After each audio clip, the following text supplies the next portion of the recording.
Buenas tardes a todos. Gracias por la paciencia.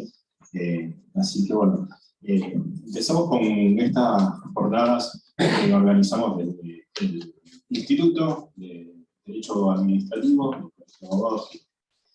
Entendemos que por ahí es una vuelta un poco a la presencialidad que por momentos resistida, por momentos no. Así que agradecemos a todos su presencia. En el día de hoy vamos a hablar de régimen disciplinario como es en el Estado de la provincia de Santa Fe. Agradecemos la presencia de todos, agradecemos la presencia de Mario Romano, miembro del directorio del Colegio de Abogados, y de los ponentes. Vamos a tener el placer de escuchar un poco en el día de hoy.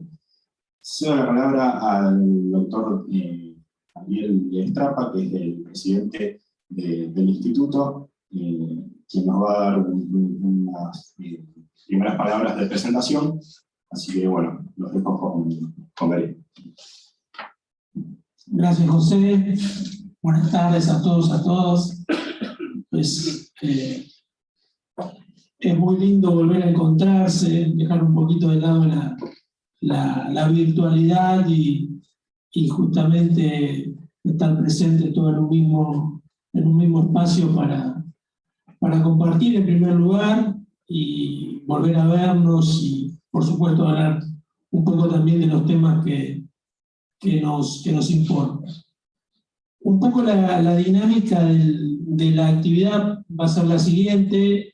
Voy a hacer una breve referencia al procedimiento disciplinario en términos conceptuales y bien generales, para después darle lugar al doctor Juan Manuel Bourdieu, en primer término, que nos va a hablar más específicamente del procedimiento administrativo disciplinario en el ámbito de la salud provincial, y posteriormente el doctor Fabián Casaniti va a hacer referencia también al procedimiento disciplinario, pero con las particularidades propias del ámbito de la educación. Probablemente junto con el Ministerio de Seguridad, las tres grandes áreas donde la provincia tiene agente público. Bueno, y simplemente también no quiero dejar pasar el momento para comentarle que, bueno, desde el Instituto de Derecho Administrativo, bueno, desde el año pasado, en conjunto con el doctor José Ramos Bruera en la vicepresidencia y con la doctora Julieta Patricelli en la secretaría, nos propusimos realizar una serie de actividades que básicamente responden a dos principios. Primero, la participación de todos y todas las colegas que les interese los temas de derecho administrativo, y en segundo lugar, una visión más bien práctica de los temas, salirse un poquito del academicismo que por ahí es más propio de las universidades, y nos parece que este ámbito tiene que tener una mirada más bien práctica. Y en ese orden de cosas es que surgió, hablando con colegas, el interés de realizar esta actividad sobre el procedimiento disciplinario.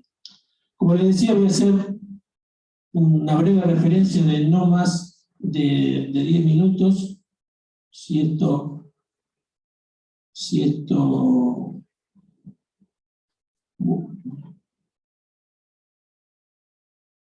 ahí está. También le agradezco a todos y todas las que se conectaron vía Zoom, y hay colegas del norte de la provincia, Reconquista, colegas de Venado Tuerto, que mostraron también mucho interés por esta actividad. Previo al hablar del procedimiento disciplinario, tenemos que hacer una breve referencia a la potestad sancionatoria de la administración, ¿no? Como esa facultad o atribución de imponer sanciones a través del procedimiento administrativo, que justamente debe entenderse como esa sanción como aquel mal que se inflige a un administrado como consecuencia de una conducta ilícita. Esa potestad sancionatoria está otorgada por el ordenamiento jurídico, por supuesto, no es una manifestación del concepto de poder jurídico del Estado, y en el ámbito administrativo, en el ámbito de la administración pública, es ejercida por la autoridad pública administrativa competente. Y su materialización está dada por la aplicación de penas administrativas. Ese es un concepto previo que me pareció interesante recordar, si bien todos lo manejamos. Y en ese marco surge una primera clasificación que distingue en los procedimientos en los cuales se lleva adelante esta potestad sancionatoria. Le decía, se distingue aquellos procedimientos que se encuentran contra particulares, procedimientos que se denominan correctivos, que incluyen situaciones en las cuales se vulneran normas de tránsito, de nocturnidad, de construcción. Está dado justamente o está caracterizado por tratarse de personas que no están vinculadas directamente a la administración. Y por otro lado, y acá ya nos metemos en el tema de hoy, tenemos los procedimientos disciplinarios, que son aquellos que se llevan adelante contra los propios funcionarios públicos en el caso de que vulneren o violen sus deberes.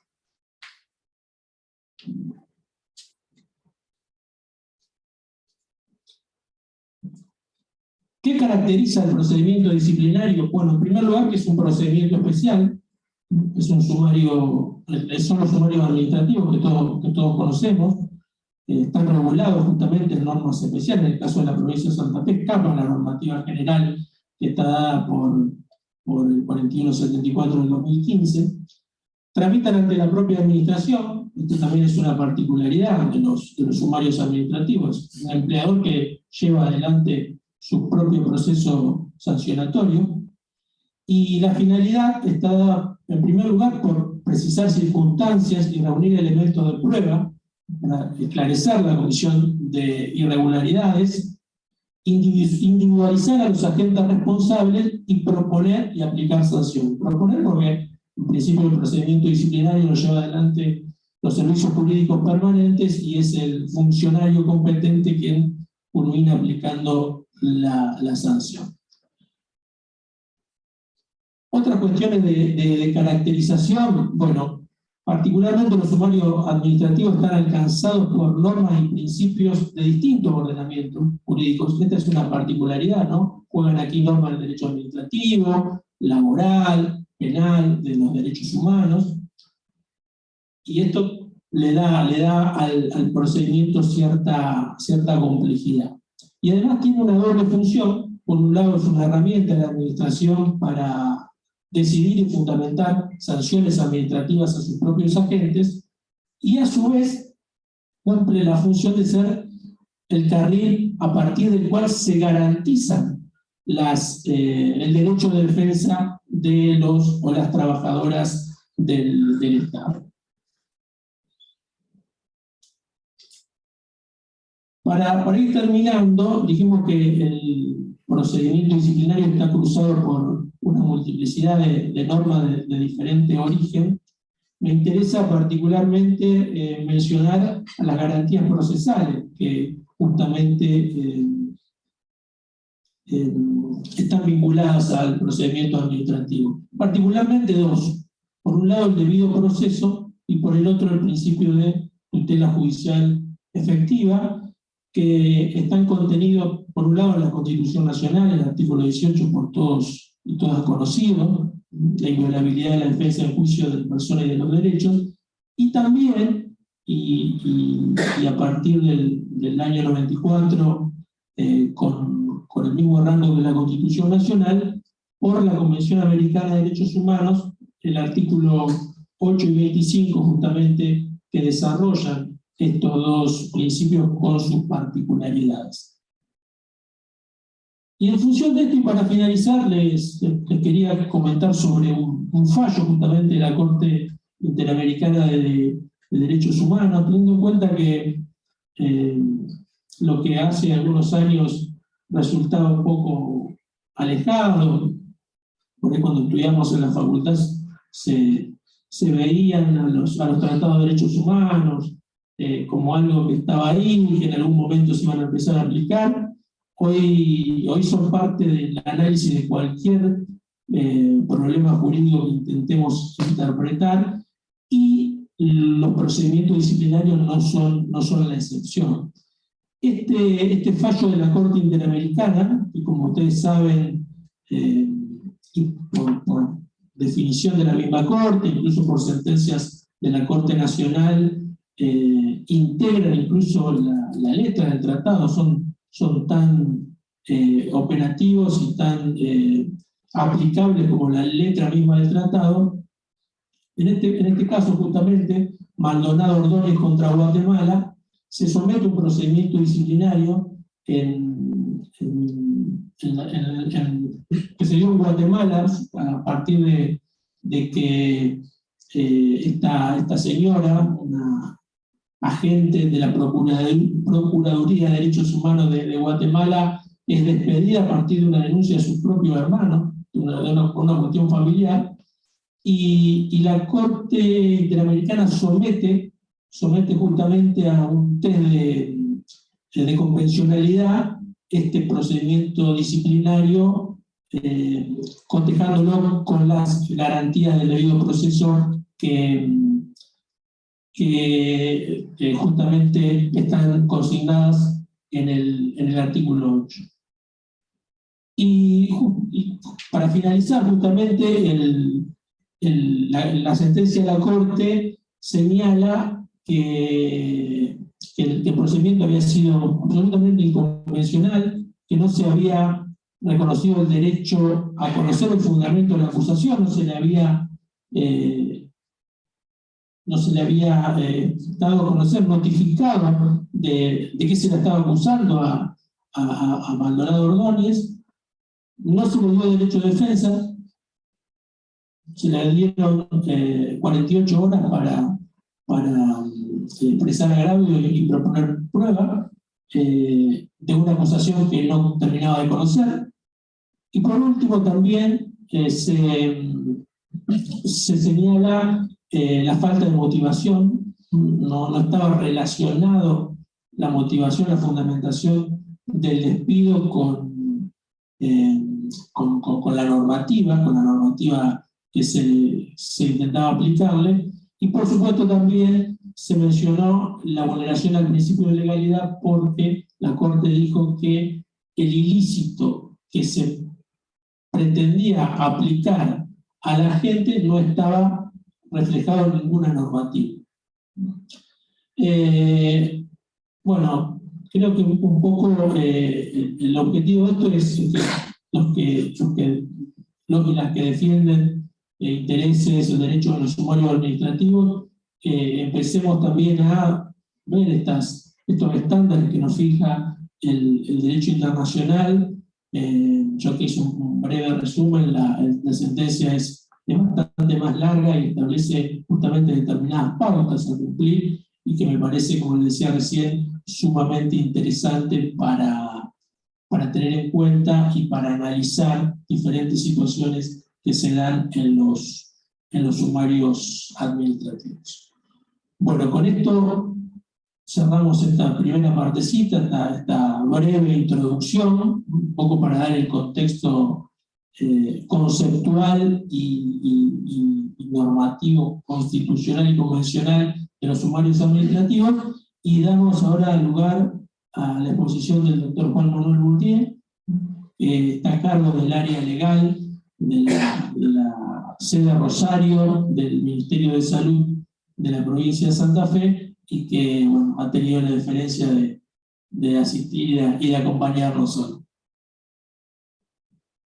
¿Qué tal? Buenas tardes a todos y a todas. En primer lugar, mi agradecimiento a las autoridades del Colegio de Abogados y, por supuesto, también al presidente del Instituto por la invitación. Mientras, Ariel, te pido si puedes cargar el PowerPoint que elaboré. Me celebro este tipo de actividades porque tiene que ver con cuestiones fundamentalmente prácticas del procedimiento disciplinario, y justamente en estos aspectos prácticos quiero señalar en estos momentos que vamos a compartir. Voy a hablar mucho. Primero quiero hacer una introducción quizás necesaria, esta obligatoria, de la organización administrativa del Ministerio de Salud de la provincia de Santa Fe, para tener un marco claro de los distintos deberes que surgen, que después son los que dan pie en definitiva en su quebrantamiento a los sumarios administrativos. Y en gran medida lo que uno observa desde la asesoría jurídica, no solamente de puertas afuera, sino hacia adentro, es un gran desconocimiento del derecho positivo vigente. Es una característica del derecho administrativo, todos lo sabemos, que más allá de la localidad, la competencia para dictar normas locales, de la proliferación de distintos tipos de normas generales, particulares, que son desconocidas por las propias autoridades que deberían aplicarlas, que están vigentes, muchas, y están dispersas también. O sea que una de las primeras tareas de todo jurista, como siempre han dicho autores de la teoría general del derecho, que es el reconocimiento del derecho positivo vigente, más allá de la elaboración, la interpretación, la aplicación, la argumentación y demás, es complejo. Así que bueno, en ese sentido, permiso, me voy a, si no le molesta al presidente, le voy a demarcar unos minutos. Gracias. Así que, bien. Estamos acá con un turista que no está saliendo. Bien.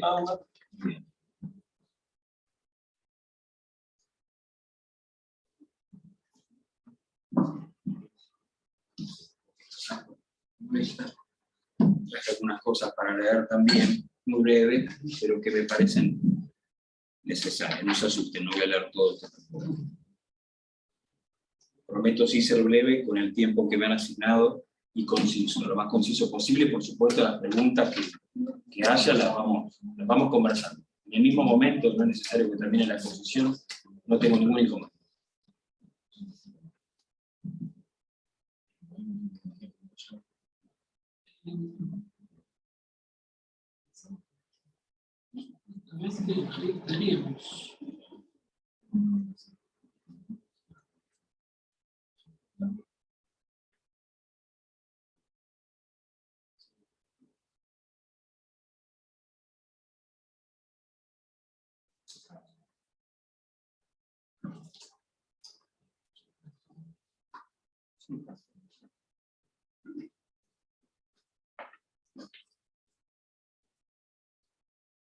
¿Se ve bien ahí? Perfecto.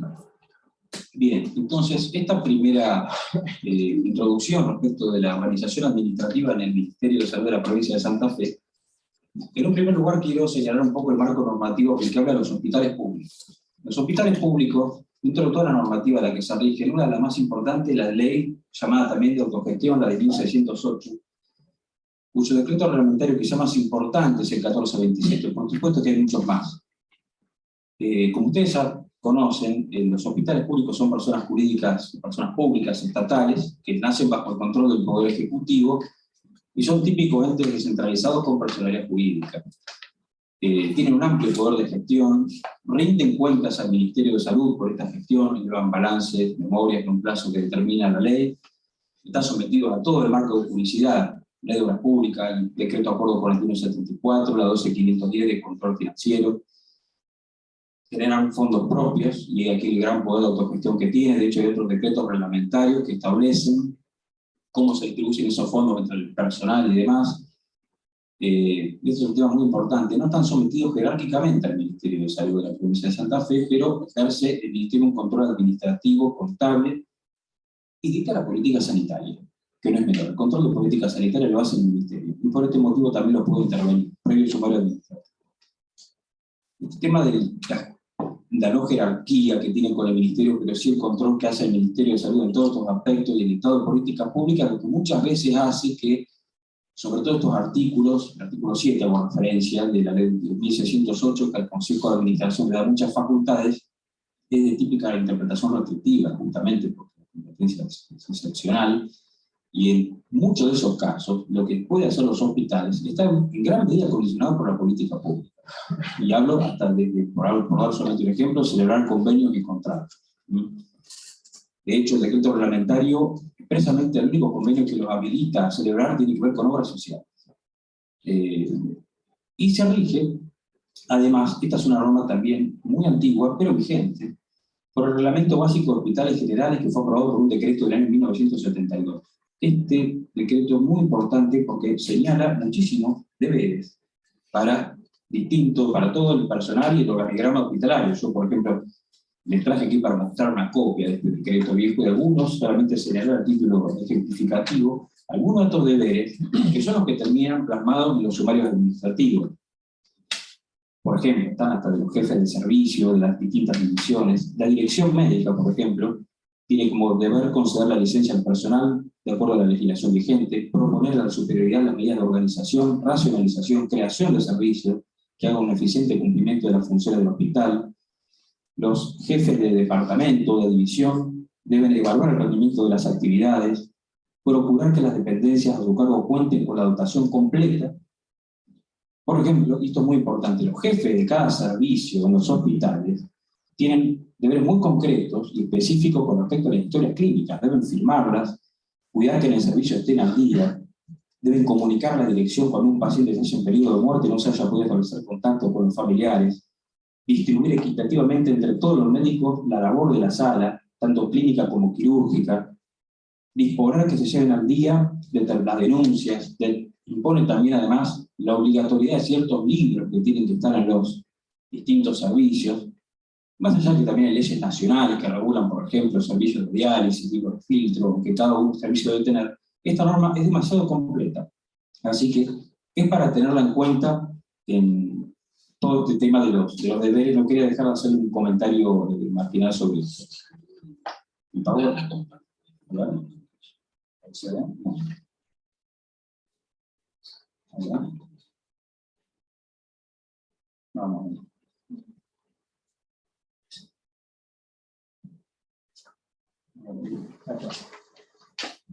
Sí, se ve. Sí. Bien. Yo no sé, veo gente, pero yo la voy admitiendo. O sea que la doble función. Bien. A la par de los hospitales públicos tenemos los famosos SAMPO, que son los servicios de atención médica a la comunidad. También tiene una ley específica del año 67, con el decreto reglamentario.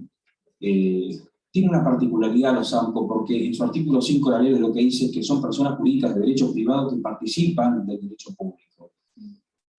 En el aspecto técnico, tiene un médico director, en el aspecto administrativo un consejo de administración, y dentro de ese consejo una comisión ejecutiva conformada por presidente, secretario y tesorero. Esta ley establece muchísimos deberes también para cada uno de ellos en todos los aspectos médicos, técnicos, económicos. También elevan el presupuesto al ministerio, cuentan con recursos propios y reciben fondos del Ministerio de Salud también. Por supuesto que el Ministerio también lo puede intervenir.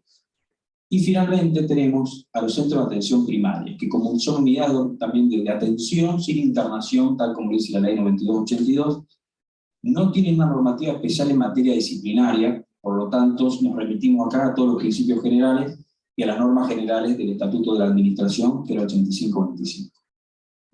Actualmente el Ministerio de Salud está aprobado en su estructura más actual por un decreto de 2019, de fin de 2019, y quienes están en salud o han recorrido a lo mejor algunos lugares de la parte central, saben que hay nodos, que antes se llamaban zonas de salud, luego nodos o regiones.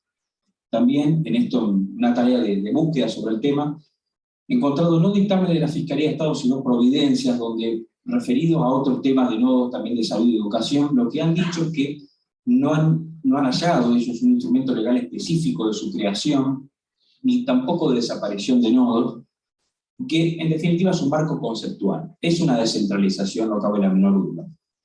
En todos los casos, sea para la administración central, y sea para todo el personal que trabaja en los hospitales, los AMPO, los centros de salud, les rigen todos los deberes y prohibiciones que están en el 8525 en su artículo 13 y 14. Y además todas las leyes que podemos hablar sobre ética pública y demás. Y esto por una razón muy sencilla también. Los hospitales, los SAMCO también, no pueden contratar personal. El personal es del Ministerio. Y esto es así porque hubo una reforma legislativa que eliminó un inciso de la ley de ambas leyes, de 1608 y 6312, en el cual directamente les eliminó la potestad de contratar. Todos los contratos de todo el personal que ustedes ven pertenecen al Ministerio. Y como pertenecen al Ministerio, es el Ministerio el que ejerce la potestad disciplinaria. Vamos a ver ahora qué es lo que ha delegado en cada una de estas unidades. Ya que metiéndonos un poco más en lo que tiene que ver con los deberes, esto es un tema que siempre, más allá de la numeración de deberes que están en 85-25, tenemos que también obviamente tener en cuenta los dictámenes de fiscalía, que obviamente voy a referir mucho porque son obligatorios para las autoridades ministeriales, un conocimiento muy importante para el abogado que está también del otro lado, y también la jurisprudencia de la Corte y de la Cámara. Nosotros sabemos muy bien que cada agrupamiento, cada FON tiene determinadas funciones y tareas, pero lo cierto es que, como bien lo ha señalado la Corte, una misma categoría puede comprender diversas funciones. Uno puede tener un personal administrativo, y cada personal administrativo, depende del lugar en el que esté, puede tener funciones muy diversas. Pero justamente esta variedad de tareas es lo que tenemos que tener en claro qué función corresponde a cada una de ellas, y en el caso en concreto, para fijar justamente el estándar de rendimiento y imponer las debidas sanciones que correspondan. Por ejemplo, solamente a título ejemplificativo, ha dicho la Cámara Contencioso Administrativo número 1 que la inexistencia de una norma que delimite funciones en cada departamento o sección es insuficiente a los fines de justificar un desconocimiento de función. Y da una pauta de razonabilidad. En este caso puntual y concreto, era una jefa de departamento sueldo que tenía una antigüedad considerable, experiencia, y estas son pautas para evaluar si su conducta la debió hacer de una determinada manera o de otra. Por supuesto que lo deseable sería que en el nombramiento, sea para el agrupamiento profesional o administrativo, todos sabemos qué debe hacer un administrativo o un profesional, depende de qué profesional liberal se trate. Además de ello, haya un decisorio hospitalario, donde se asignen funciones. La asignación de funciones es muy importante. Y eso debe estar en los legajos autorizados. Nosotros sabemos por jurisprudencia, Mansilla y otros fallos que el superior que está en un nivel inmediato es aquel que es competente para asignar funciones respetando esa carga horaria de esa categoría, pero en definitiva, aunque no las hubiere, la jurisprudencia estima que hay que atender a la razonabilidad, a la experiencia, a la antigüedad que se tiene. Y la existencia de una norma, que en este caso sería a lo mejor un acto administrativo de un consejo de administración, en el cual no se asignó funciones, no le va a servir de excusa para liberarse de responsabilidad. Esto también, muy breve quiero hacerlo. Sabemos que el Estatuto General de la Administración Pública es la 85-25, se excluye dentro del sumario a la funcionario por función electiva, al funcionario de la ley de ministerios, al contratado, al personal comprendido en un estatuto especial. Sin embargo, vale una aclaración. El sumario administrativo, ya lo sabemos, no es incompatible o la realización del sumario administrativo no es compatible con la función de un contratado o un funcionario público. De hecho, nosotros hemos hecho sumarios administrativos varios, en los cuales obviamente no tenemos potestad disciplinaria, pero perseguimos la finalidad de investigar el hecho y probar la responsabilidad. Luego cabrá una responsabilidad política en algunos casos, al contratado una extinción contractual, pero esto ya son precedentes muy estables hace muchos años de la Fiscalía de Estado. Con respecto al personal comprendido en estatutos especiales, uno podría pensar que el médico o los profesionales de la salud tienen un estatuto especial y por lo tanto estarían excluidos. Sin embargo, el estatuto del profesional de la sanidad expresamente lo reenvía al 85-25 en su artículo 6. Así que sería la excepción de la excepción y vamos a ver por qué le aplicamos el 85-25 nuevamente. Incluimos, además en el sumario administrativo, dentro del poder disciplinario, al personal suplente reemplazante, interino, si bien nuevamente son nombramientos precarios, el suplente reemplazante se le puede hacer un sumario administrativo, de hecho se le hace al interino también, tiene los mismos deberes y obligaciones que todos. En ese caso quizá la sanción no va a ser una cesantía, sino el cese de la suplencia o el cese del interinato. El sumario se realiza igual. El personal de la salud de la ley 9282 es muy importante, y ahora les voy a mostrar me voy a saltar un poco esta filmina en esta, para que vean quiénes son los que están comprendidos. Y en este estatuto especial, al cual le aplicamos el sumario administrativo en el Ministerio de Salud, tenemos médicos, veterinarios, odontólogos, bioquímicos, farmacéuticos, peritos químicos, etcétera, nutricionistas, kinesiólogos. O sea, casi todo el personal de la salud es sujeto pasivo del sumario administrativo. Es muy importante tener en cuenta que por decreto del gobernador se puede ir incluyendo otras profesiones dentro de esta enumeración, ¿cierto? Taxativa. En el caso del personal residente de la UNR, esto es muy importante porque en los hospitales públicos se convive con personal, sobre todo en los hospitales de escuela, tienen un procedimiento disciplinario específico que está establecido en la ley de residencia.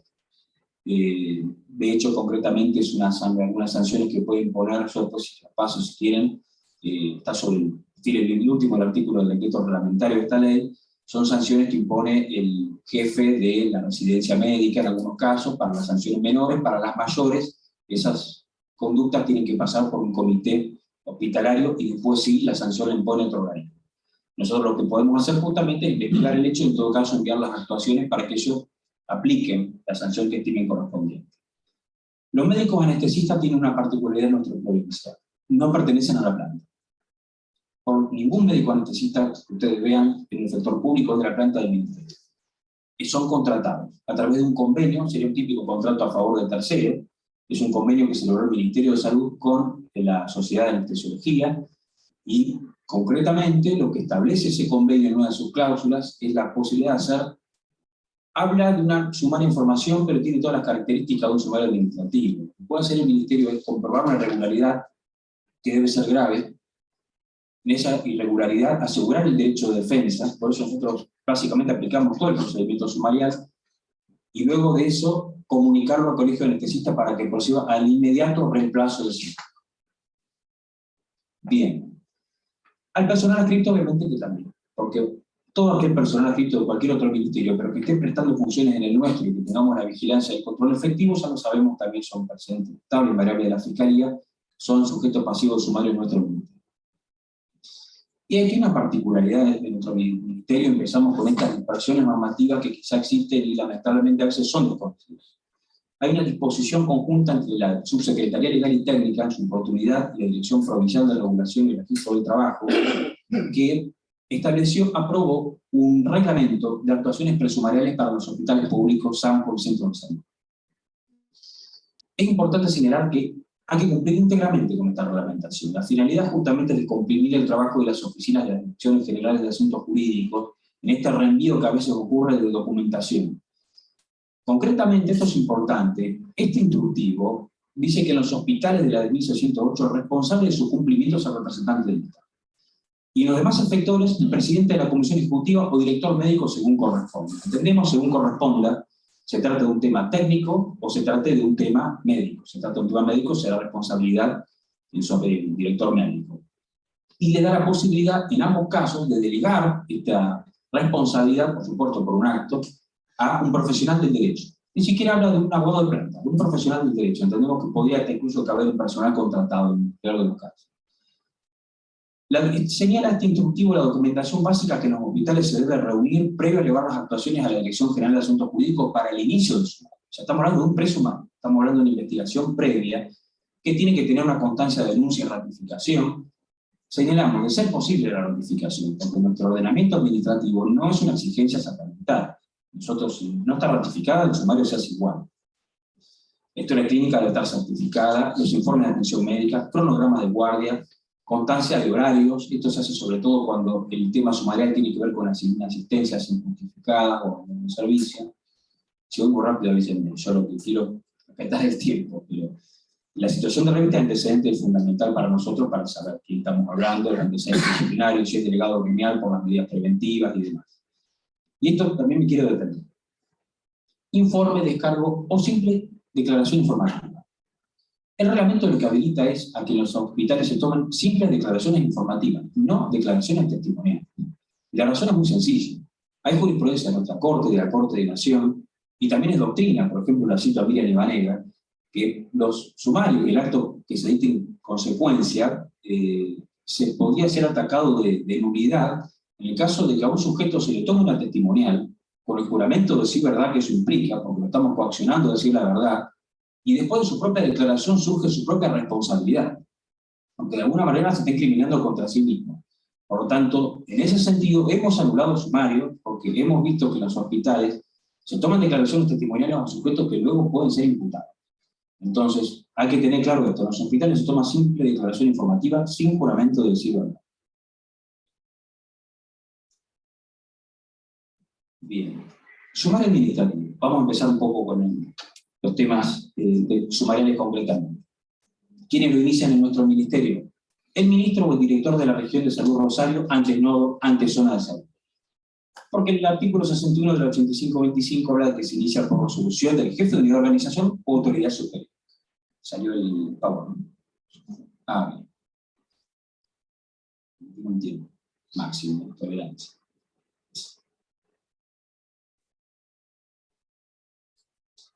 Bien.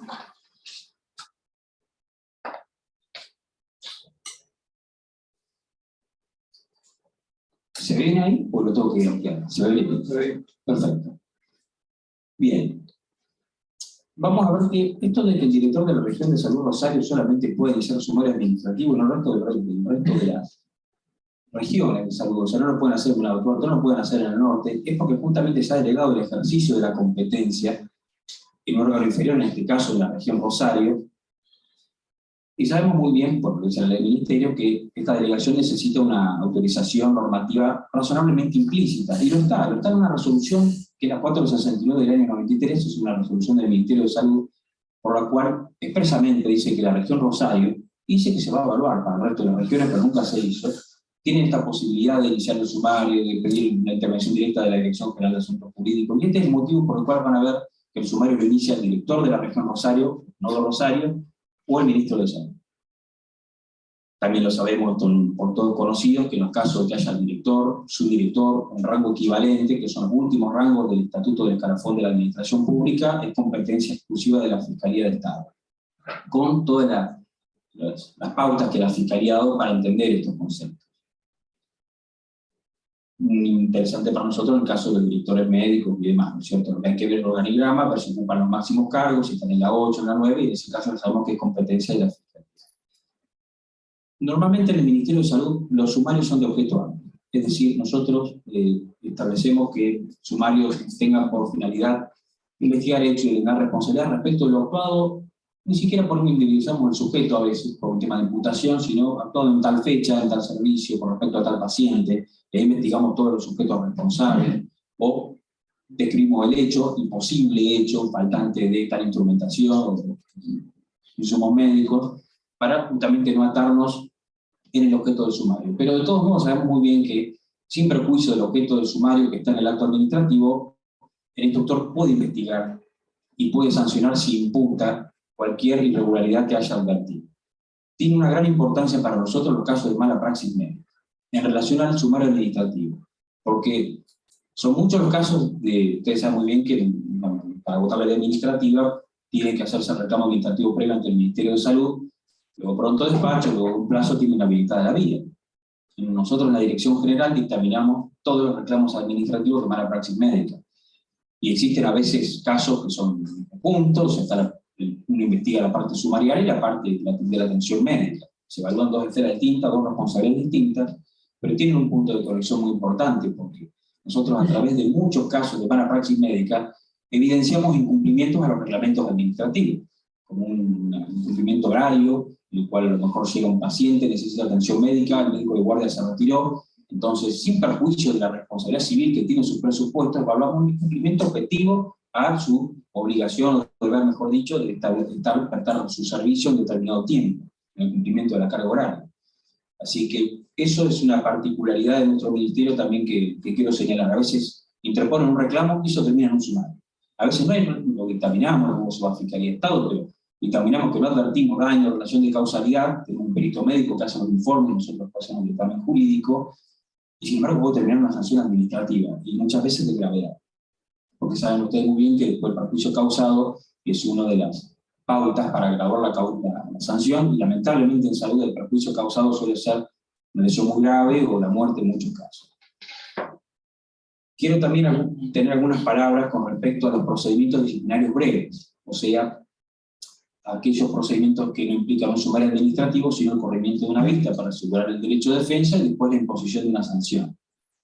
Concretamente hablo de la vista del artículo 56 de la ley 8525. Sabemos que estos procedimientos son de una constitucionalidad indiscutida, porque justamente aseguran el derecho de defensa, y concretamente, ahora vamos a ver, voy a decir esto de modo general, provisorio, pero esto tiene sus particularidades, lo voy a decir ahora, en el caso de los manejos.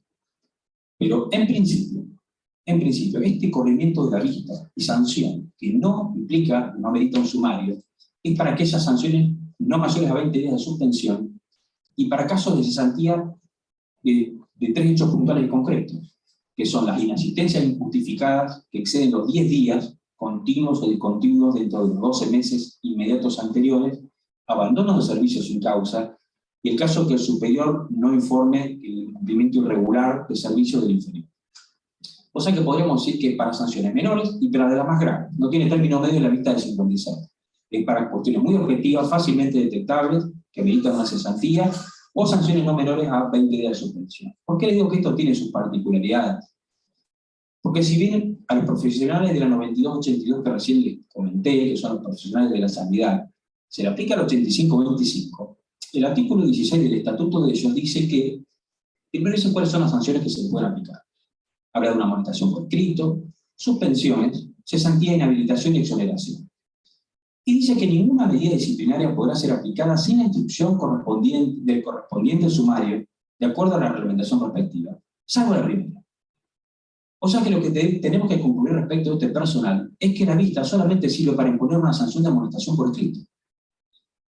Esto puede ser muy cuestionable desde el punto de vista del desgaste y demás, pero lo cierto es que esto funciona de esta manera. Las normas establecen estos procedimientos. Por lo tanto, cuando uno, un médico o un profesional de la sanidad, lo tiene que sancionar, y esa sanción ya supera la amonestación por escrito, debe hacer necesariamente un sumario. Un tema también a tener en cuenta, no quiero dejar de decirlo, es que toda sanción hay que comunicarla al colegio respectivo de médicos. Y esto se debe hacer desde el hospital cuando aplica una sanción, y lo debe hacer la asesoría ministerial también.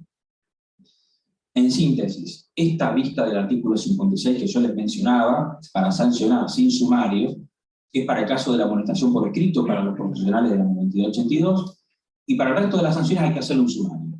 Y para todo el personal, ya saliendo de la 92-82, de los escalafones de la 26-95, que comprende el resto de los agrupamientos que van a haber en todos los hospitales y en la administración central, administrativos, otros profesionales que no están incluidos en la 92-82, técnico hospitalario, informático, de mantenimiento, servicios generales, es plenamente aplicable la vista. Es ahí donde tiene su máxima utilidad. Ahí sí, cuando la sanción no va a ser superior a 20 días de suspensión, o tiene estas causales, se corre una vista, se hace el dictamen y se procede con la sanción. Con esta segunda particularidad, los directores, los consejos de administración, que son los órganos rectores de los hospitales, y la comisión ejecutiva en los ANCO, al no ser jefe de unidad de organización, por lo que establece el 85-25, ellos en su esfera solamente pueden aplicar amonestación por escrito y suspensión hasta 5 días, y no más de 10 en el año calendario. Por lo tanto, podrían sancionar hasta 5 días por un hecho, 5 días por el otro, se terminó la potestad disciplinaria. Luego lo deben llevar al ministerio. La región de salud Rosario, por esta reglamentación que yo les comentaba, puede imponer hasta 10 días sin sumario y 30 días con sumario previo. Como verán, tiene su complejidad. A veces, para ahorrar tiempo y esfuerzo, lo más práctico es que directamente, nosotros muchas veces recomendamos es que ejerzan la potestad disciplinaria que tienen los hospitales, que son estos 5 y no más de 10, en los casos de que realmente conviene, procede y es legal hacerlo, y el resto de los casos lo hacemos aplicar directamente por el Ministerio de Salud. No tenemos todos estos cuestionamientos sobre competencia. ¿Qué me parece importante destacar de la vista? Que esto también es un tema muy importante. La vista no tiene un carácter sacramental. Sin embargo, aconsejamos que cuando se le corre una vista a un sujeto, se le escriba pormenorizadamente el hecho, para poder asegurar su derecho de defensa. O sea, tiene que estar bien establecido, usted el día tal hizo tal cosa con tal paciente y la consecuencia fue esta. Se tiene que mencionar el plazo expresamente, tiene 48 horas para ejercer su derecho de defensa. Nosotros le hacemos saber que tiene posibilidad de designar de abogado o abogada defensor y ofrecer pruebas, y además, de ser posible, el encuadre normativo esté infringido con esta conducta, por lo menos liminarmente o presuntivamente, este artículo y estos deberes del empleado público. Y la posible sanción aplicada. Creemos que de esta manera una vista ya cumple con todos los requisitos constitucionales. Medidas preventivas en el sumario. ¿Cómo lo tengo? Tuvo 2 minutos. Medidas preventivas en el sumario. Las medidas preventivas que están establecidas son el traslado preventivo y la suspensión. Ya las conocen todos, solamente voy a hacer referencia a algunas particularidades. El traslado preventivo tiene distintas modalidades, no solamente sacar un sujeto de un lugar y llevarlo a otro. Puede ser un desplazamiento dentro del lugar de trabajo interno dentro del mismo hospital. Eso es un traslado también. Si lo saco de un servicio a otro servicio es un traslado. Si lo cambio de factor es un traslado. Si le cambio de horario de trabajo es un traslado de horario. Si se le modifica el tipo de actividad dentro de la categoría, es un traslado. Y también, por supuesto, está el cambio, algo ya mucho más fuerte, cambiarlo de carafón, de agrupamiento o un traslado interjurisdiccional, es decir, a otro ministerio. La autoridad competente, según la ley 85-25, es la que ordenó el sumario. En salud, solamente el ministro. Solamente el ministro. En un momento se había delegado esta facultad al jefe de la región Rosario, al nodo Rosario, pero esa delegación que existía para que el jefe de la delegación Rosario haga traslados fue dejada sin efecto posteriormente por otro decreto, yo se lo menciono, del año 2003. Es decir, le dieron la facultad del año 93 y a los 10 años se la quitaron. Vieron que esto realmente funcionaba mal. Por lo tanto, solamente el ministro de Salud puede, por un acto de su competencia, ordenar el traslado de una gente. Estos 180 días, que es un plazo máximo, se computa por días administrativos. Nosotros hemos tenido algunas reuniones con Fiscalía de Estado, porque en otros ministerios se aplican corridos. Nosotros entendimos que debía aplicarse de esta manera, aparte por una cuestión de principio general. La norma no establece un plazo expreso, por lo tanto debería computarse. La norma son días hábiles administrativos, en subsidio. Y también mucho cuidado con esto. La ley 9282, para este personal, establece la posibilidad de hacer traslados a los médicos. Traslados que no son los traslados de los procedimientos disciplinarios. Y lo señalo porque muchas veces se utiliza esta figura para encubrir verdaderos traslados preventivos en el marco de un sumario y no debería hacerse de esta manera. Por eso, este traslado del artículo 11 sobre el final de la 9282 no debería utilizarse, y se utiliza lamentablemente, para cuestiones disciplinarias. Estos traslados, lo único que dice la 9282 es que los profesionales podrán ser trasladados transitoriamente fuera del área programática del hospital referencial, reteniendo su cargo. Esto se hace normalmente por un acta de acuerdo. El profesional está de acuerdo, el está de acuerdo. Bueno, esto no debería hacerse de esta manera. Nosotros pedimos la revocación del acto, porque lo que sucede en un hospital es que cuando hay un problema disciplinario, lo llaman, le hacen firmar un acta, y esto no tiene plazo. Dice transitorio, pero no tiene plazo máximo. Entonces ese sujeto, que sabe que se lo está investigando, se ve con que puede estar trasladado a otra dependencia sine die y no se están garantizando sus derechos. Lo que debería ocurrir ahí es que se dé un acto, se haga la apertura del sumario y se lo traslade con este plazo máximo. Ese plazo máximo es improrrogable. Son 180 días. Si el sumariante no terminó las conclusiones, no terminó la instrucción sumarial, el personal vuelve. Sabemos que para el delegado gremial esto no funciona de esta manera, hay que hacer un procedimiento previo por la Fiscalía de Estado, que es el desafuero, ya los que están presentes lo conocen, integran el organismo, y además obviamente está la ley de asociaciones sindicales, además del traslado, se aplica la suspensión, porque obviamente la norma habla de que no se pueden modificar las condiciones de trabajo.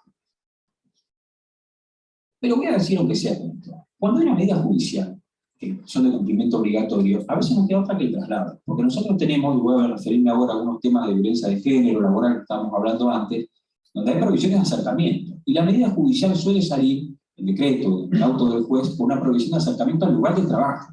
Porque suele ocurrir que, si antes está en ese lugar de trabajo, suele ocurrir que tiene un parentesco. Entonces, en ese caso, no queda otro, ya por vía judicial, proceder a este traslado, aunque tenga la condición de delegado gremial por un tema de supremacía de derechos. Y también hay que tener en cuenta todas las medidas judiciales y administrativas que se deben tomar en los casos de violencia de género, y sabemos que hay una ley nacional posterior, ratificada en nuestra provincia, o ley provincial en todo un título completo, y que justamente entre todo este elenco de medidas que se pueden disponer, una tiene que ver con la provisión del acercamiento de la persona víctima de la violencia de género, y que justamente en este caso entendemos que cede frente al amparo que tiene la tutela gremial. Medidas.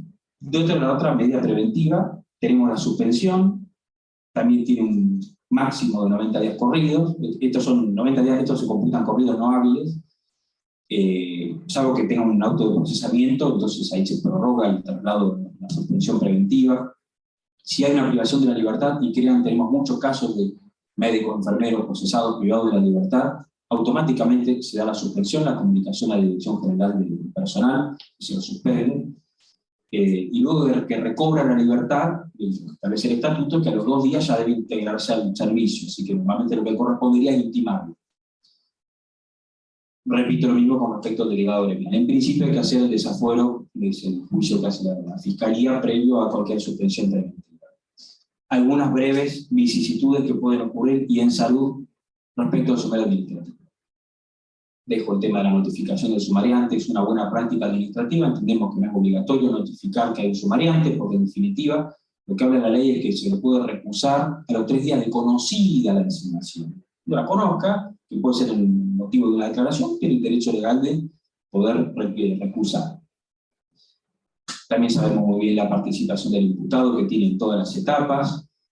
La prueba pericial es todo un tema dentro de nuestro ministerio. Nosotros realmente tenemos que decir que cuando hay una pericial médica contamos con médicos de sobra para hacerla, pero francamente es muy difícil a veces conseguir que la hagan.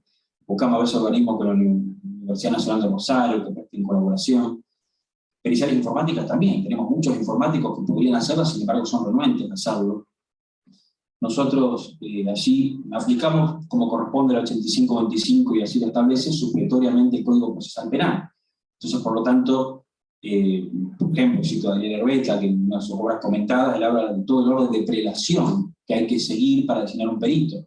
Nosotros no tenemos listas oficiales por obvias razones, no somos un órgano judicial, pero sí tenemos para cumplir con los otros 3 incisos. Buscamos ámbito médico del ámbito público, si fuera imposible, del ámbito privado, y si fuera imposible a alguien con idoneidad manifiesta, acreditable y demás, y en ese sentido no hemos tenido inconveniente. También, obviamente, tenemos en cuenta la postura de Gordillo, que habla de a veces la complejidad que tiene una pericial en la administración pública, y esta posibilidad de dejar la producción a manos del administrado, del ciudadano, que la traiga como prueba documental, ya se incorporaría como documental, y la posibilidad del Estado luego de controlarla, llamar al perito, hacer preguntas, una declaración y demás. Respecto a prueba de informes de auditorías, sabemos los requisitos que están con el 41-74 de los informes, son requisitos muy exigentes y tratamos de que se cumplan.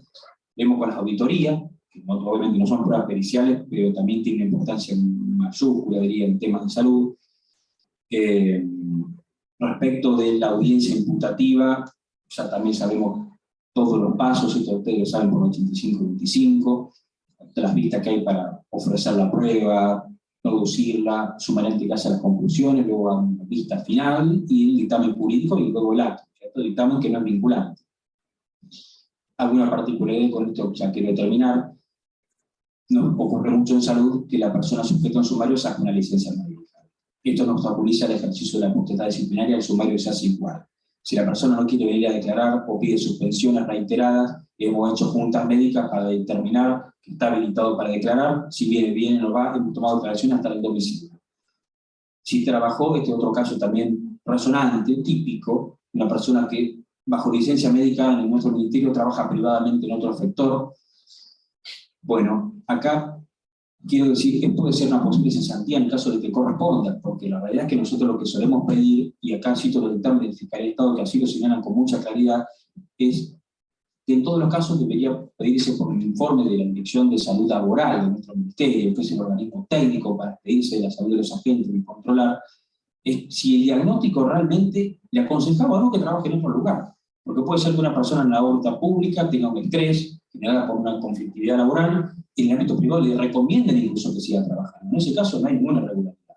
Quiero decir, per se no implica una cesantía o una irregularidad.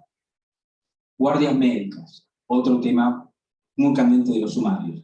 Hay una resolución de la mesa directiva del Colegio de Médicos, que se dejó citada, de que hablan de las obligaciones del médico de guardia, principalmente de acudir, toda la guardia pasiva, de acudir cuando se le llame, y que no se pueda retirar hasta que no llegue el otro médico, y sin la autorización de su superior, por más que eso exceda su horario. Y ahí es donde ocurren, créanme, un montón de inconvenientes. Finalmente, no corresponde la cesantía, y esto también nos sucede mucho cuando hay una condena penal. Nos llega el informe de la causa penal, es una causa objetiva de cesantía porque lo establece el 85-25. No amerita un sumario administrativo, es una falta contra el decoro, directamente cuando hay culpabilidad reconocida, en un juicio abreviado o en una sentencia penal condenatoria, se hace el dictamen de cesantía. No sin sumario, doctor, ¿eh? Sin sumario, exactamente, no es necesario un sumario administrativo. A veces nos pasa que iniciamos el sumario y después no llega la condena. Se corta el sumario, se hace el dictamen y se cierra el caso. Incompatibilidad y conflicto de intereses, les dejo solamente para no quitar más tiempo las leyes generales de incompatibilidad y la incompatibilidad específica que está en la 92-82 para el personal médico en razón del empleo y las horas de trabajo. Teóricamente el técnico, el médico, el profesional de la salud de nuestro ministerio no podría tener una carga horaria mayor de 48 horas en otro, sino se hacen los procedimientos típicos, que ya no son disciplinarios, pero se hace el típico procedimiento de la incompatibilidad. Intimación para que opte, y en el caso de que no opte, resuelve el Poder Ejecutivo. Sabemos también lo que tiene la distinción doctrinaria que hay, muy interesante, con los conflictos de intereses, ya digamos cuando colisiona no una acumulación de cargos, sino un conflicto individual con el interés de la persona que está en la función pública. Bien, y eso obviamente tiene todo un andamiaje normativo muy interesante, la ley de ética pública, las previsiones del artículo 14, muy interesante también a tener en cuenta el artículo 68 del 4174, sobre todo para profesionales del derecho y otras profesiones liberales, porque también como prohibición no podríamos ni siquiera diligenciar oficios en los ministerios donde estamos, algunos interrogantes interpretativos ahí. Sí señalo, y esto sí tiene que ver con sumario, que en estos casos, la persona que está en curso de incompatibilidad normalmente llena una declaración jurada de cargo. O sea que ahí puede haber una, además de la intimación y demás, incluso si opta por quedarse con el cargo provincial, es pasible de un sumario, porque normalmente justamente o declaró, falseó la declaración jurada de cargo, o no declaró esta situación de incompatibilidad. Y es un deber del 85-25 encuadrarse dentro de estas normas. Así que bueno, dejo para otra oportunidad por temas de tiempo, porque además, digamos, es un tema realmente complejo que merecería una charla aparte, los casos de sumario por violencia laboral, de género, la competencia de la Secretaría de Derechos Humanos por decreto y la competencia del nuevo Ministerio de Igualdad de Género, que estamos discutiendo mucho en estos momentos sobre el ejercicio de la potestad en estos casos. Sí les adelanto, nuestra jurisdicción es la que está haciendo las sanciones, corriendo las vistas, la comunicación a estos ministerios para que ejerzan las acciones, la contención a la víctima de su competencia, sobre todo la Secretaría de Derechos Humanos. Así como desde ya, muchas gracias por su atención, tienen mi correo por cualquier inquietud, y bueno, gracias.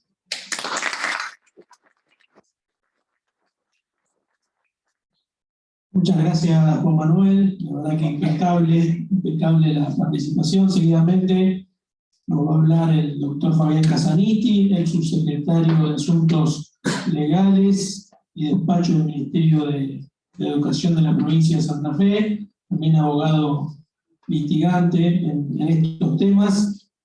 Aprovecho, antes de olvidarme, para comentarles que quien quiera certificado de la presente charla, nos escribe al correo, va a tener un costo de 300 pesos, que son el costo que nos pone el colegio para los gastos de emisión, y bueno, antes del martes, miércoles de la semana que viene, cerramos todos los que quieran. Yo les envío cuál es el procedimiento, y bueno, después coordinamos. ¿Está bien? Bueno, muchas gracias a todas, a todos, por reunirnos hoy y congregarnos para estudiar estos temas tan específicos al colegio y al instituto. Bueno, todos sabemos lo que es un procedimiento. En general, cualquier procedimiento podemos definirlo como una sucesión de pasos lógicos y concatenados para tratar de llegar a un fin, ¿sí? La definición genérica.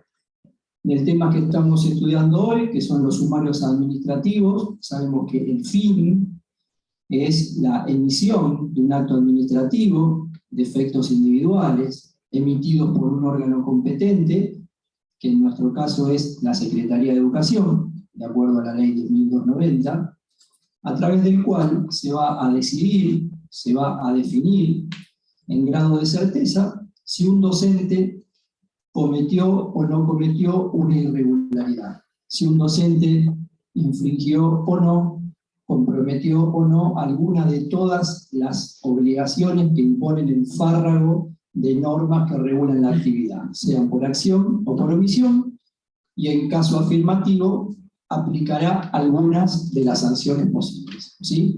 Esa misma ley que menciono establece que son el apercibimiento y la suspensión como medidas correctivas, y la cesantía y la exoneración como medidas expulsivas, ¿sí?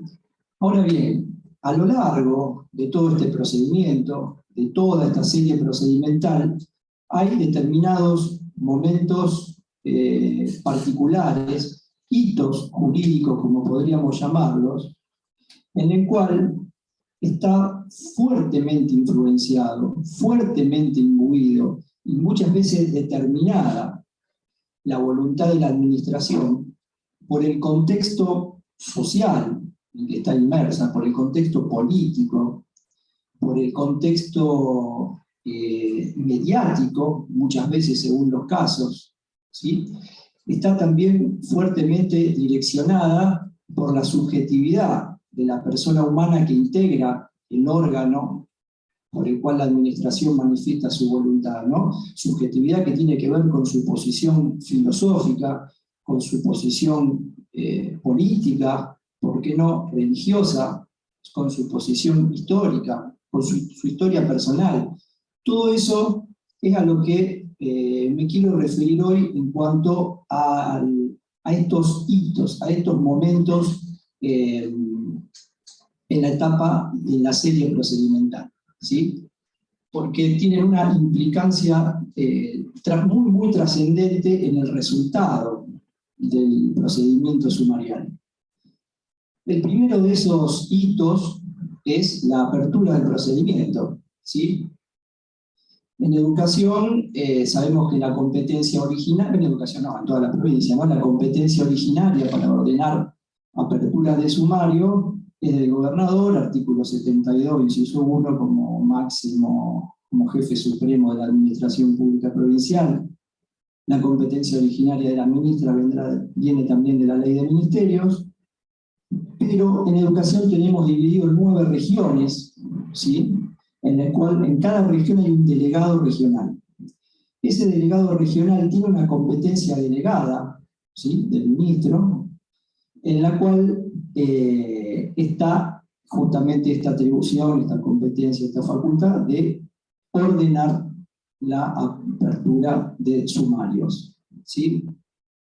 Esto es así independientemente de los gobiernos, hace, podemos decir, más de 30 años, en donde los gobernadores delegan estas facultades cuando emiten uno de los primeros decretos que organizan o estructuran los órganos jurídicos políticos con que van a realizar el gobierno de la educación. ¿Sí? En el caso del gobierno actual es el decreto 295 del año 19. Así se produce esta delegación. En fin, es el delegado regional entonces el órgano competente para ordenar la apertura de un sumario. Ahora bien, este es el momento en donde el test de razonabilidad, el resultado del test de razonabilidad del decisorio es donde resulta más difuso. Hablo de decisorio porque justamente esta decisión, no le quiero llamar acto administrativo, esta decisión del delegado regional de ordenar la apertura es discutida. Para algunos es un acto administrativo, para la administración no. El punto es que no interesa esta discusión en este momento. Lo que es pacífico es que este decisorio, contenido en una disposición del delegado regional, dispara la serie procedimental. Y acá viene esta influencia que tiene el contexto. Fíjense, para ordenar la apertura de un sumario, la ley 10.290, es una ley del año 88, una ley provincial, en el artículo 19 nos pide que exista semiplena prueba del cometimiento de alguna irregularidad por acción o por omisión de algún docente, ¿sí? La doctrina, los dictámenes de Fiscalía de Estado, la Dirección de Asuntos Jurídicos, agregan estado de sospecha. Fíjense lo difuso. Estado de sospecha, semiplena prueba. Este es un criterio. Perdón, ¿quién lo agrega? Dictámenes. Esto está en sucesivos dictámenes tanto de Fiscalía de Estado como de la Dirección General de Asuntos Jurídicos.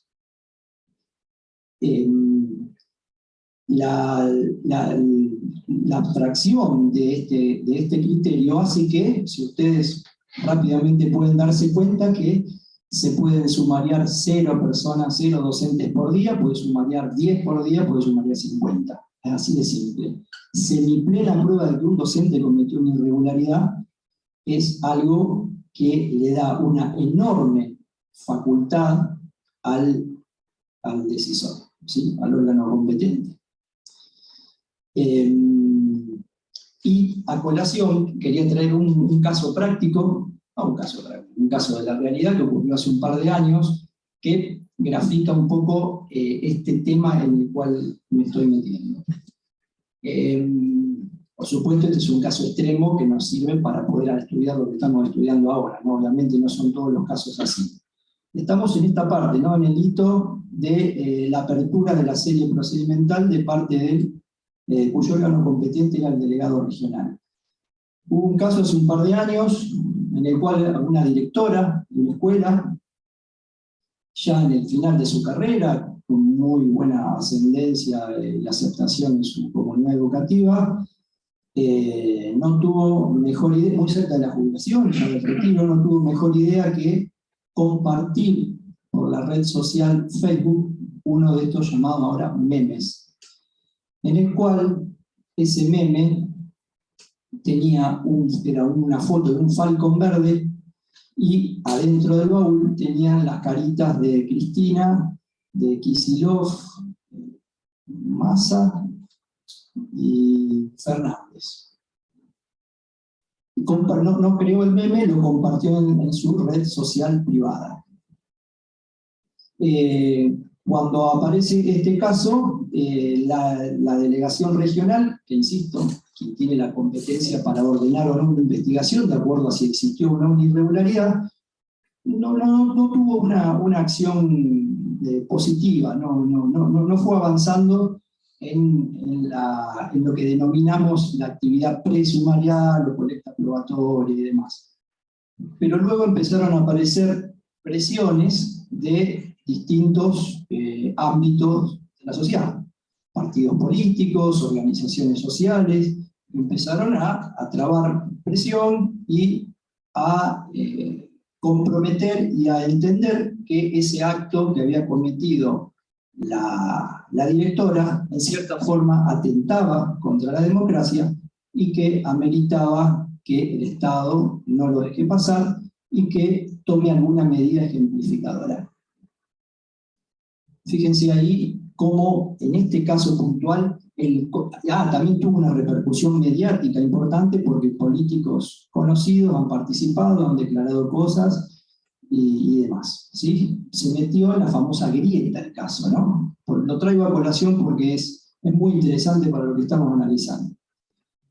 Fíjense en este caso, en este hito, en esta primera parte del procedimiento, cómo el contexto social, político, mediático determinó el decisorio de parte del órgano administrativo que en definitiva emitió la disposición a través del cual ordenó la apertura de sumario y desplazamiento de esta directora, ¿sí?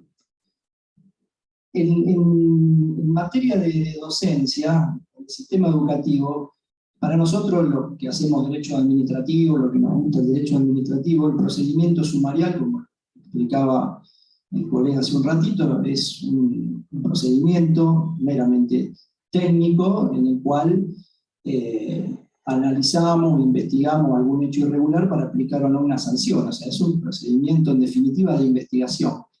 Pero socialmente en el sistema educativo, en el colectivo educativo, aparece ya como una sanción en sí misma, como un prejuicio, ¿sí? Hay una especie de condena social o de estigma a aquel docente que está sumariado. Me mandan al sumariado de la escuela cuando está desplazado. Aquel está sumariado. ¿Sí? Muchos se han mandado sin macana. Pero nosotros, como juristas, sabemos que existe el estado de inocencia y que nadie es culpable hasta que se determine lo contrario. Con lo cual, con esto quiero significar la importancia de lo que implica ordenar la apertura de un sumario a un docente, ¿sí? Entonces, en este primer hito podemos observar fuertemente cómo el contexto determina o influye sobre la apertura de este procedimiento de investigación, dado el amplio margen que tiene el órgano competente para ordenar la apertura en base a el requerimiento legal, que es semiplena prueba, estado de sospecha, ¿sí? Nos dice la ley 10.290. ¿Sí? Primer gran hito.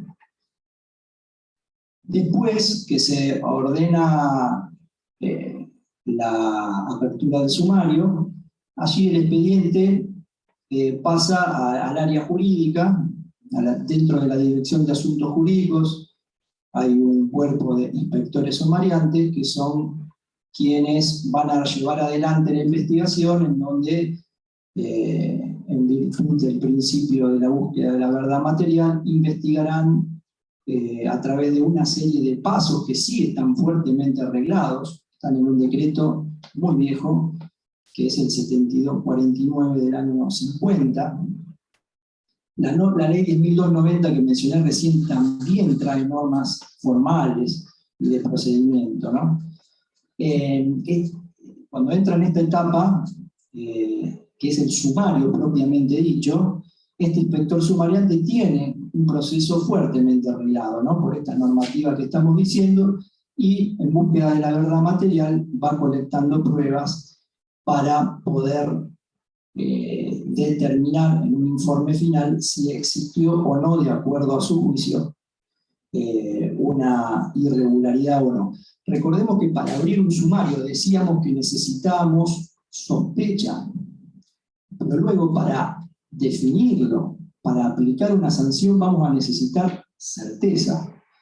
Así que ese sumariante, en su etapa investigativa, primero se notificará el nombre del sumariante a los fines de la recusación, después se lo citará a declaración indagatoria al docente, después se le correrá una primera vista para que ofrezca pruebas, se producirá la prueba, después una segunda vista para que alegue sobre el mérito de esa prueba, y finalmente el sumariante va a elaborar un informe en donde va a concluir si esa persona, de acuerdo a su parecer, es culpable o es inocente de los cargos que se les atribuyen, y en su caso, cuál es la sanción aplicable. ¿Sí? Ese es el informe del inspector sumariante. Como vemos acá, el contexto social, político, mediático, merma considerablemente. Esta es una etapa en donde está mucho más presente la cuestión técnica procedimental y mucho menos presente la otra. Por supuesto está la subjetividad del inspector sumariante, que cuando hace la recomendación en cuanto a las reglas de la sana crítica, ahí vemos también una subjetividad del sumariante en la conclusión de su informe, pero el contexto general no hace definitivamente mella como era cuando se ordenó la apertura. Bien, el sumariante, una vez que con ese informe concluye su actividad, lo eleva a la Dirección General de Asuntos Jurídicos, ¿sí? Que está allá en Santa Fe. La Dirección de Asuntos Jurídicos manifiesta su voluntad a través de un dictamen, ¿sí? El del sumariante era un informe circunstanciado, y el director general de Asuntos Jurídicos emite un dictamen, ¿sí? Sabemos lo que es, una opinión técnica de un órgano específico, en donde va a recomendar cómo debe resolverse el sumario para ilustrar a la autoridad competente llamada a resolver, que sabemos que es la Secretaría de Educación, de cómo debe resolverse el caso, ¿sí? Nuevamente allí tampoco está sujeto a las vaivenes del contexto. Pero una vez que se emite el dictamen en la Dirección de Asuntos Jurídicos, ahí nuevamente el expediente va a la Junta de Disciplina que tenemos en el sistema educativo provincial. Y allí nuevamente el expediente empieza a estar fuertemente imbuido de nuevo del contexto, ¿sí? Fíjense que ahora el contexto se modifica, dado el transcurso del tiempo. Es posible desde esto que yo relaté en 5 minutos, en el procedimiento hayan pasado 2 años, 3. O sea, el expediente con el informe del sumariante y el dictamen de la Junta de Disciplina, el dictamen de la Dirección de Asuntos Jurídicos ingresa a la Junta de Disciplina, nuevamente sujeto a este contexto. La Junta de Disciplina también está regulada por la Ley 10.290, es un órgano colegiado compuesto por 6 miembros, fíjense el contexto. 6 miembros, si antes había alguna subjetividad para abrir, ahora hay 6 subjetividades para emitir un dictamen. 6 miembros, 3 representan al Ministerio de Educación y 3 representan al sindicato mayoritario, que es AMSAFE. ¿Sí? Sabemos que hay varios sindicatos docentes, UDA, MET, SADOR. Bueno, SADOR no estaría porque acá estoy trabajando sobre la educación pública de gestión estatal. No la quiero complicar tanto, hay otra junta para la educación pública de gestión privada que no funciona de manera permanente sino ad hoc. Pero bueno, para lo que estamos analizando nos quedamos con la Junta de Disciplina que regula la Ley 10.290. La Junta de Disciplina de los privados, de la educación pública de gestión privada está regulada por la Ley de Educación Privada, la 6.427. Estábamos con la Junta de Disciplina, un órgano de 6 miembros, fíjense que ahí tenemos 5 sindicatos docentes. UDA, AMED, ANSAFE. Dentro de ANSAFE, quienes están allí, ustedes saben que en ANSAFE también hay líneas internas. Dentro de ANSAFE, quienes están ahí es la conducción provincial, que son los que tienen la mayoría, que son los que remiten los delegados a la Junta de Disciplina.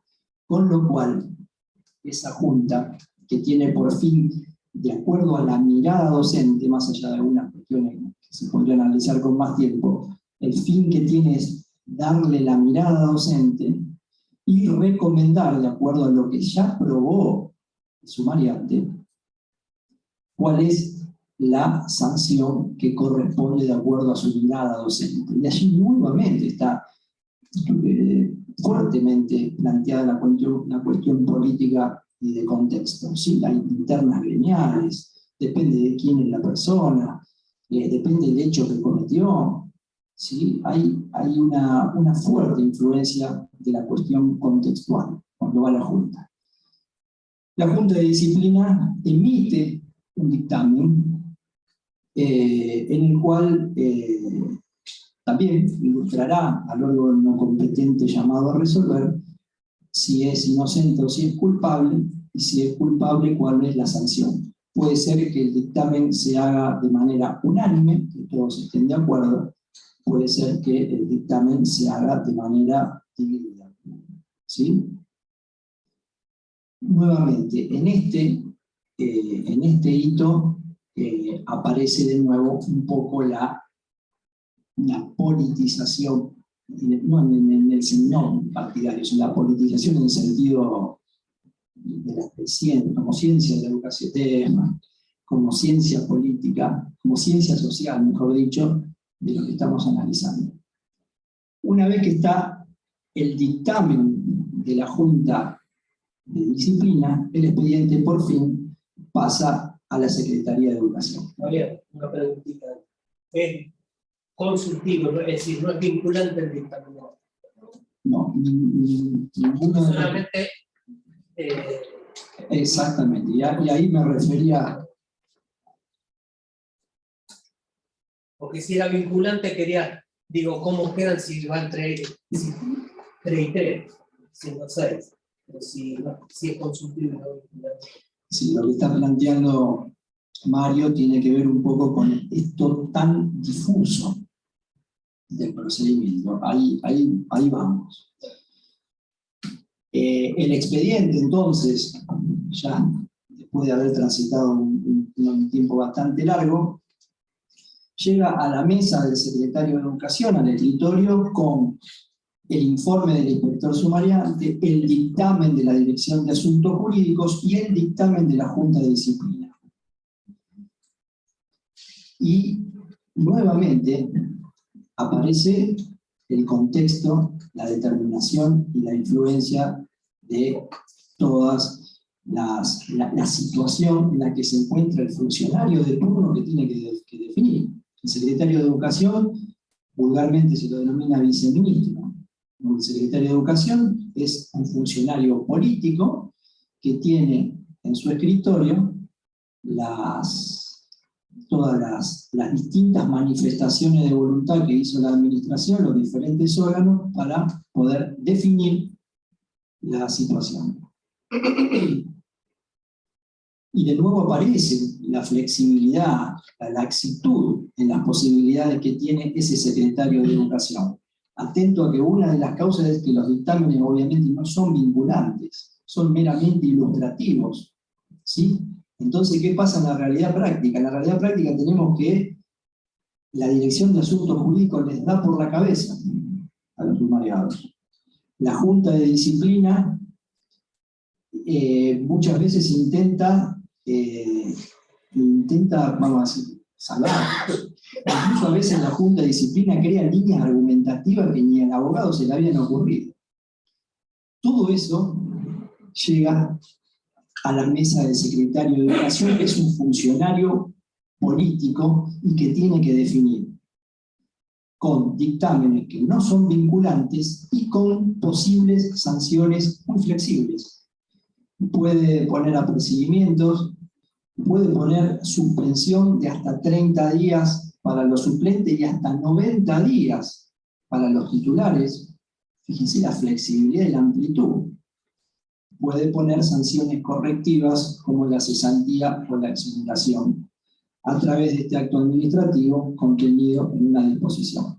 Si el decisorio contiene una sanción expulsiva, va a ser necesario que sea ratificado por el gobernador, ¿no? por el artículo 72, inciso 1, y si llega a ser delegado gremial, como planteó hace un ratito el colega, va a ser necesario realizar previamente un juicio de desafuero. En definitiva, ¿a dónde quería apuntar en estos breves minutos que quería compartir con ustedes? En que el análisis de lo contextual, de lo político, de lo social, en que están imbuidas las distintas etapas que lleva el procedimiento sumarial, muchas veces es determinante, y al lado de nuestras profusas argumentaciones técnicas en donde valoramos la prueba, citamos fallos de la Corte, fallo de Corte Interamericana como había citado el de Guatemala hace un ratito Ariel, dictámenes de Fiscalía, me parece muy importante también meterse en estos resquicios, ¿sí?, que fueron llevando a que durante todo el procedimiento haya habido decisiones que fueron determinadas por estos factores que a la larga, y en esta lucha que es el sumario, van a poder empujar a tener una decisión, podrían, en potencial, empujar a tener una decisión más favorable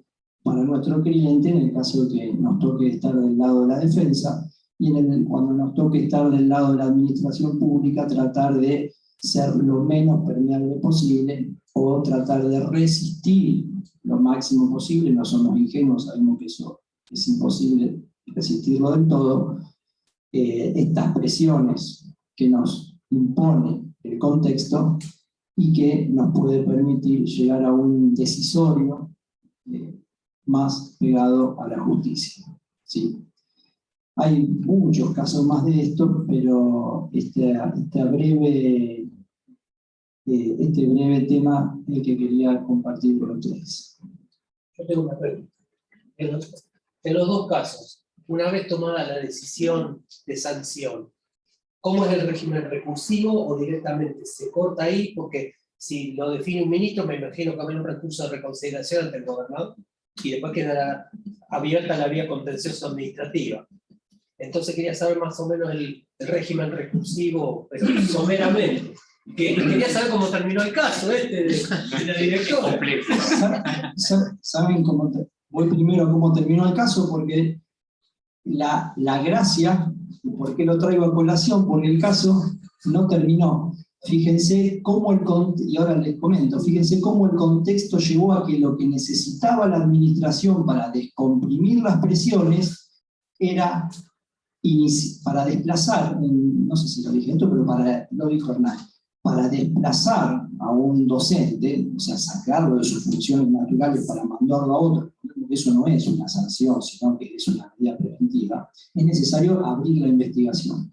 Entonces, para poder sacar a esa directora de la escuela, era necesario abrir la investigación y desplazarla. la apertura de esa investigación de desplazamiento que se hizo en 2 días con 4 fojas, descomprimió terriblemente la situación política. Ni siquiera le dieron funciones, quedó ahí como en un limbo porque tuvo de licencia, y después se jubiló. Y una vez que se jubiló, el sumario ya nadie le interesa el resultado, ¿sí? Había opciones, muchas. A nosotros nos tocó compartir la gestión con Javier Dócola, que está acá, cuando estuvimos en el gobierno de la educación, en el área jurídica, y hemos tenido muchos casos complejos de esta naturaleza. Hemos tenido peleas físicas en la plaza de pañuelos verdes contra pañuelos celestes protagonizadas por docentes, dificilísimo de resolver desde el marco jurídico, ¿sí? Hay muchos casos, pero fíjense cómo el contexto hizo que la presión se descomprima, sumario, desplazamiento, listo, ya está. Ahora esa persona, la directora, el docente tiene una particularidad, no pudo terminar su carrera en su escuela, terminó angustiada, mal, una serie de cuestiones. Porque, insisto, el sumario en materia docente es muy, ya implica una sanción en sí mismo. Y yendo a lo otro, para no extenderme más, sí, cuando la sanción, si la sanción es de expulsiva, va a llegar a través de un decreto del gobernador, el cual sí, admite la revocatoria y agota la vía, y si hay algún vicio que pueda argumentarse, que es muy difícil darlo vuelta, hay muy pocos fallos al respecto. Recuerdo alguno en donde la Cámara en lo contencioso administrativo, ¿te acuerdas del apellido? No. Sí, se determinó exceso de punición porque el secretario de Educación tuvo un caso también difícil. La directora cometió una irregularidad, sí. O sea, desvió fondos de la administración pública para comprarle zapatillas a los chicos. Es loable, sí, pero técnicamente cometió una irregularidad tremendamente política. Imagínense, organizaciones sociales en defensa de la docente, y jurídicamente y técnicamente hay una irregularidad.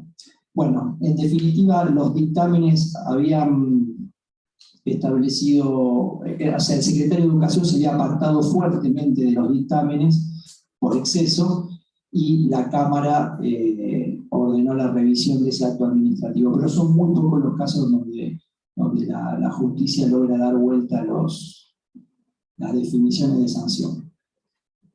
Una pregunta, doctor. Sí, breve. Aplicamos el decreto acuerdo 4174, todo el régimen recursivo de así.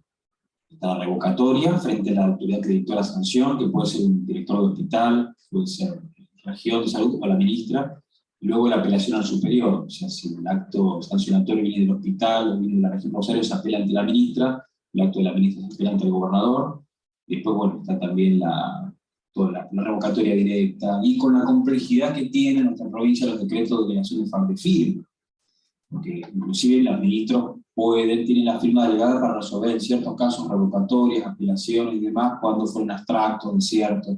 O sea que ahí directamente es como si lo hubiera hecho el gobernador, pero lo puede firmar cada ministerio. Eso son el 916 y el 851. Son los dos decretos que complementan de alguna manera todo el régimen recursivo del decreto 4174. Así que es todo plenamente recurrible, pero es también complejo agotar la vía en ese sentido. Tendremos que dejarlo con mucho gusto para otra oportunidad. Bueno, sí. Decreto 41, perdón. 4174, es el anexo único del decreto acuerdo 4174 del año 2000. Un segundo, porque falta un detalle de la pregunta de Mario. Mario está hablando de la impugnación de la sanción, pero no dijimos nada respecto de la posibilidad de impugnación del decisorio que ordena la apertura. Que ese es, no te lo dan nunca, porque insisto, yo en algo había mencionado que la administración considera que ese decisorio no es impugnable, que no conculca ningún derecho, no modifica derechos, y por lo tanto es un acto para todo. Porque ya de por sí no había una cuestión de si era acto administrativo o no era acto administrativo, que supongo que acto de administración, una cuestión así. ¿No? Bueno, esa es la postura que toma la provincia a través de los dictámenes de asuntos jurídicos de fiscalía. Tal es así que cuando metes el recurso de revocatoria, te lo rechazan declarando la admisibilidad, la inadmisibilidad.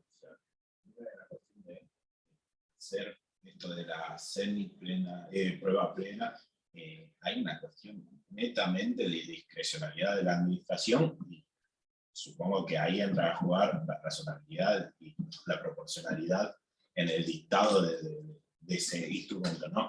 Todo tal cual es como lo está planteando acá el colega, es tal cual. La única certeza en esto es que, y en esto sí hay certeza porque hay un 100% de posibilidad de que sea rechazado. En toda mi vida que he estado con esto nunca vi que se admita un recurso de revocatoria contra la orden de apertura en sumario.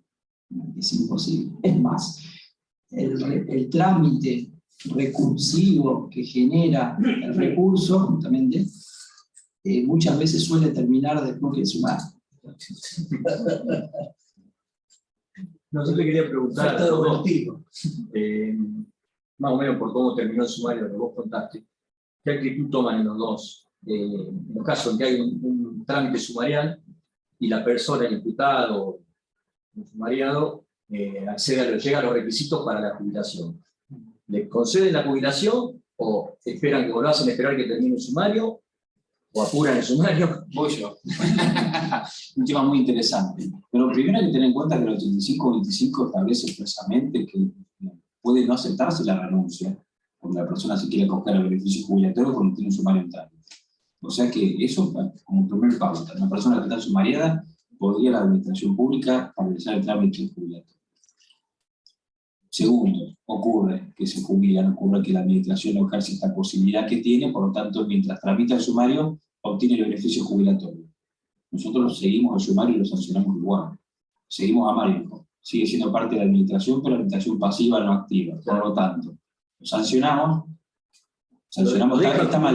Lo que hacemos es solicitar que se anote en el legajo la posible sanción que le hubiera correspondido en caso de ser agente activo.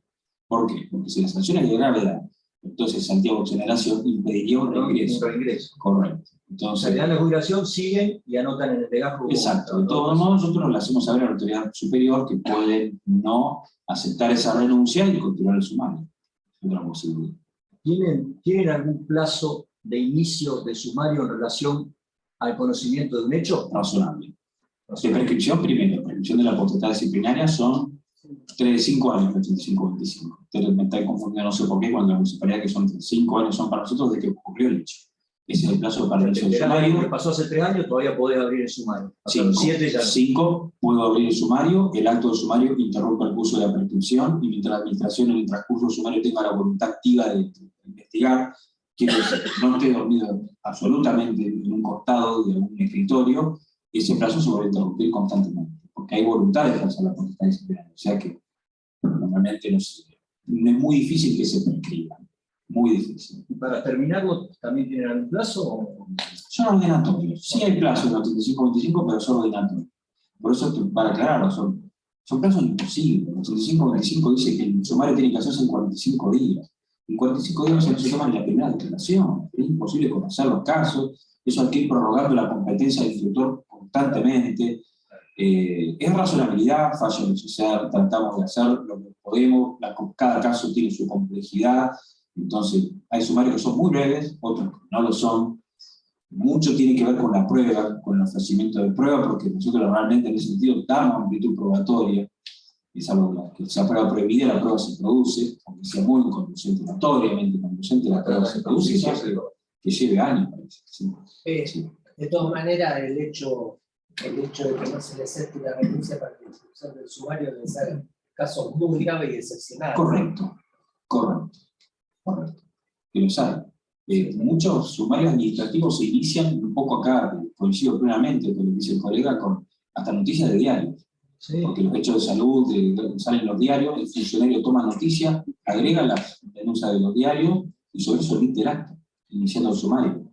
Ahí ni siquiera está el dictamen previo de la asesoría jurídica, puede pedir parecer o no. Claro, de El oficio. dictamen previo para que no se anule el acto es el dictamen, el acto de sanción, no el acto de apertura. Más eso.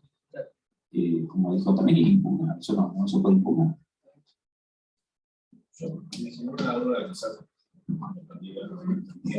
respecto de este procedimiento que se le corre traslado a la gente de salud, cuánto hay determinadas, que no hay procedimiento y hay una determinada sanción, como que entendí quizás que ya hay una especie de sanción ideada un poco dentro del sumario. No sé. Es un discernimiento jurídico que hay que hacer, pero sí, parte del discernimiento jurídico, porque en definitiva la vista, uno sabe, para el médico, lo único que puedo hacer, médico y todo, para el personal que nombramos de sanidad, es correr la vista para una amonestación por escrito. O sea, hay un discernimiento jurídico que dice, bueno, si esto es de gravedad, no va a ser una amonestación, va a sumar. Y con el resto del personal de los otros escalafones, ahí sí. Lo que uno tiene que ver es, bueno, a ver, yo sé que puedo poner con esto hasta esta cantidad de días de suspensión, que son 20, o las cesantías, en esas 3 causales. Entonces sí, hay que hacer ese análisis. Si existe un hecho que no va a llevar prima facie, más de 20 días de suspensión, le corre una vista y lo sanciona. Si le corre esta vista, ya es un procedimiento administrativo que asegura el derecho de defensa. En los otros casos, que son cesantías, se lleva al Ministerio de Salud porque nosotros somos los que corremos la vista, porque eso va a decreto del gobernador, es cesantía. Quiero decir, nuestro ministerio, la Dirección General de Despacho, no solamente emite resoluciones ministeriales, ya emite el proyecto de decreto del gobernador que sale refrendado por la ministra o la gobernación, firma el gobernador, sale la cesantía. O sea que si de alguna manera, mire bien la pregunta, uno tiene que hacer ese discernimiento público. Ver cuando es un tema que la graduación va a ser menor o va a ser una graduación mayor. Después, durante el transcurso, pueden surgir nuevos elementos, y si surgen y se necesita un sumario, se abre el sumario. Sí. Técnicamente hace un poco de ruido, ¿no? Si están un poco iniciando o no iniciando un sumario ya como una... En general, por lo menos en mi experiencia, se aplican ese tipo de procedimientos cuando son cuestiones muy claras, muy objetivas y que no hay mucho lugar a discusión. Vamos a poner un ejemplo, una falta de respeto, un intercambio de palabras elevado de tono entre un personal de salud en un pasillo de un hospital, porque a lo mejor es para una amonestación por escrito, una sanción de suspensión cumplida. Entonces, sirve Igual perfecto. no es algo que se vaya a meter en fin de hasta quizás no tenga que contactarse con un defensor, sino simplemente... No, lo hacen. La En mi vista por experiencia cuánto- recurren por hasta cuánto- las amonestaciones por escrito. Y las apelan. Y así que, sí, o sea, En realmente una general, efectividad muy grande. los sindicatos acompañan ese tipo de impugnación. La vista era por 48 horas. 48 horas. La vista del artículo 56. No quiero dejar señalar que si es un caso de Un poco violencia breve. laboral o de género, es una vista de 5 horas. Es un traslado, 5 horas. Ahí se cambia. Si no, son 2 días. Un plazo muy breve. A ver esa actividad. Intenta la ley de que se resuelvan en los lugares, digamos, la unidad de organización estos temas. Después daría para otra charla que muchas veces los directores, los presidentes de las comisiones no quieren mucho ejercer esta potestad disciplinaria. No se quieren hacer cargo muchas veces, Siendo compañero, cada cual lo ve todo lo fundamentalmente en los lugares pequeños. Quieren que la firma la tenga otro. Entonces, el ministerio lo devuelve. Se ejerza la potestad disciplinaria de su competencia. Bueno, me parece que estamos en un horario razonable para dar el cierre. Va a ser riquísima la charla, los intercambios, se abrieron muchas ventanas para otras actividades, así que les agradecemos a Fabián, Juan Manuel, a todos y todas por haber venido, a los y las colegas que están conectadas en el Zoom, y nos vemos en la próxima. Muchas gracias.